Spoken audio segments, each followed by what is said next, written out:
जनतेला वेळात काढताय का? जनतेशी काही घेणं देणं नाही का? जर एखादा कृषी मंत्री म्हणत असेल आम्ही ढेकळाचे पंचनामे करायचे का, मग तुम्ही कशाचे पंचनामे करतात? शेतकऱ्याच्या वावरात ढेकळे आहेत, मग शेतकऱ्याच्या वावरात काही सोन्याच्या खाणी आहेत का? तुम्ही पंचनामे करणार कशाचे?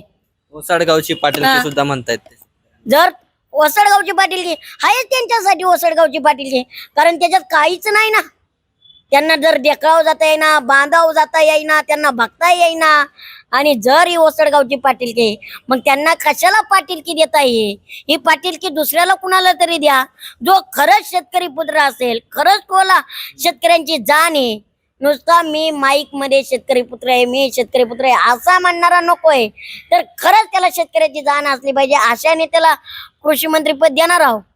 हा, आता काय म्हणजे आता तो अजून निर्णय व्हायचा आहे खरं तर, कधी आता